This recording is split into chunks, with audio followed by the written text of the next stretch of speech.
дагы эле кызматкерлерге байланыштуу суроо болсун. Буга чейин дагы кызматкерлер катышкан автокырсыктар боюнча дагы маалыматтар келип түштү эле. Алсак ушул Нокен аймагында дагы болгон экен да, ушул сыяктуу окуянан ушул окуяны толугу менен айтып кетсеңиз.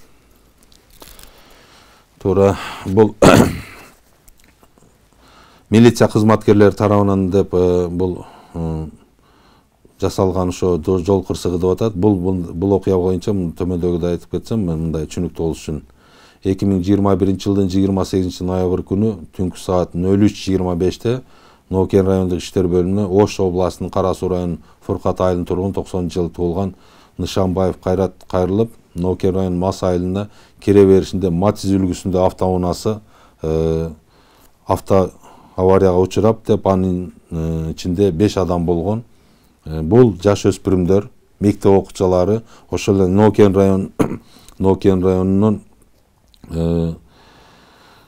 Монбеков айыл өкмөтүнүн Жунусалиев атындагы номер 23-орто мектептин 9-класстын окуучулары болгон. Окуя болгон боюнча, факты боюнча териштирүү учурунда азыркы бул окуя кылмыштарды каттоо китепчесине кылмыштардын катталып, азыркы учурда териштирүү иштери жүргүзүлүп атат. Окуя боюнча 2 жаш өспүрүм каза болуп, калгандары ооруканага түшүп, ошол жердеги билдирген кызмат жарандар айтып атат, буну ГАИ кызматкерлери ГАИнин автомашинасы менен кууп келейткан. Анан ошолордун негизин, ошолордон качып келейткан бул автомашина авария болуп, алар өтүп кетти карабай деп билдиришкен.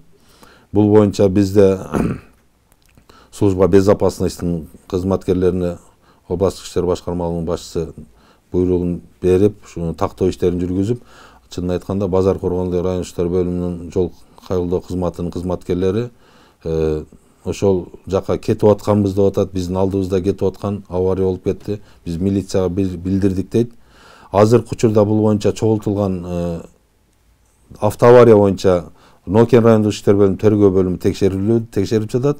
Ал эми милиция кызматкерлеринин үстүнөн чогултулган материал прокуратурага өткөрүлүп берилип, азыр прокуратура бул боюнча текшерүү иштерин жүргүзүп атат.